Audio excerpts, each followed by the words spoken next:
हमारे साथ कांग्रेस नेता गुलाम नबी आजाद जी जुड़ गए हैं। गुलाम नबी जी, देश के पूर्व राष्ट्रपति, कांग्रेस के दिग्गज नेता प्रणब दा आज हमारे बीच नहीं रहे। आपका रिएक्शन? बहुत बड़ी क्षति है कांग्रेस के लिए। बहुत ही दुख है। हमने 40 साल इकट्ठे काम किया है, चाहे हमारी उम्र में बहुत फर्क था, लेकिन वो मैं जूनियर मिनिस्टर था इंदिरा गांधी के वक्त में और वो कैबिनेट मिनिस्टर थे, और तब से लेकर जब तक वो राष्ट्रपति बने तब भी हम लोग इकट्ठे कैबिनेट में थे। मनमोहन सिंह जी की कैबिनेट में यूपीए 1 यूपीए 2 में हम सब दोनों मिलके एक वर्किंग कमेटी में थे, और कई डिसीजन हम लोगों ने पार्टी के अंदर और कैबिनेट में मिलके इकट्ठे लिए हैं। कई दफा एक दो से सलाह लेते थे। वो एक बहुत अच्छे व्यक्ति भी थे, सच बोलते थे, निडर थे, और अच्छे एडमिनिस्ट्रेटर थे, अच्छे राइटर थे, अच्छे इकोनॉमिस्ट थे। ये तमाम अच्छाइयाँ उनके अंदर थी, और यही वजह है कि वो जब पार्लियामेंट में बोलते थे तो उनकी एक्सेप्टेबिलिटी न सिर्फ पार्लियामेंट के अंदर थे, बल्कि पार्लियामेंट के अंदर अपनी पार्टी के अंदर थी, बल्कि जो विपक्ष के दूसरे लीडर्स थे और एमपीज थे वो भी प्रणब दा का आदर और इज्जत करते थे। तो आज वो हमारे बीच में नहीं रहे, और पूरा देश उनको याद करता है। न सिर्फ कांग्रेस पार्टी के लीडर्स ही, कांग्रेस पार्टी के वर्कर्स ही, बल्कि दूसरी पार्टी के लोग भी उनको हमेशा याद करते रहेंगे। देश को एक बहुत नुकसान हुआ है।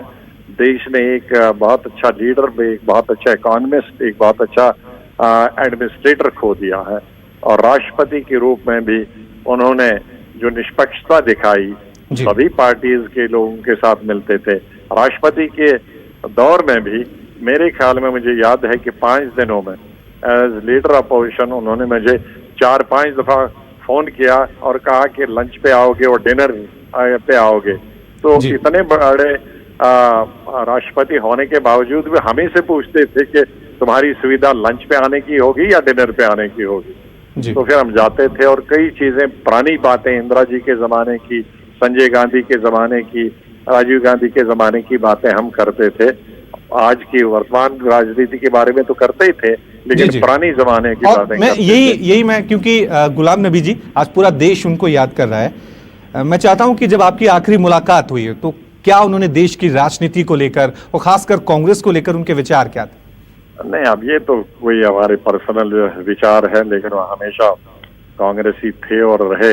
और जब हमारी कुछ कई महीने पहले बात हुई थी, इधर कई महीनों से नहीं हुई, तो ज्यादा पर्सनली थी, एक दूसरे के बारे में, उनके साथ के बारे में, पोस्ट रिटायरमेंट लाइफ कैसी थी, क्योंकि वो जिंदगी भर में हमेशा एक्टिव रहे थे।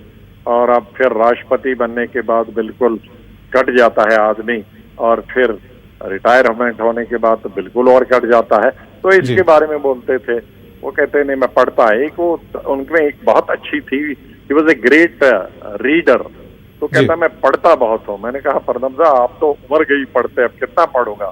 तो कहा नहीं, जितना पढ़ो ये तो उतना नॉलेज बढ़ता ही जाता है। तो he was a great man, I can say. Okay, thank you, बहुत बहुत धन्यवाद। बहुत बहुत शुक्रिया गुलाम नबी जी हमारे साथ बातचीत करने के लिए। नमस्कार, मैं हूं मानक गुप्ता।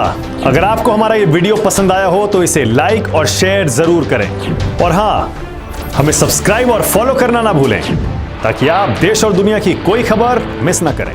तो जुड़े रहिए हमारे साथ और देखते रहिए News 24।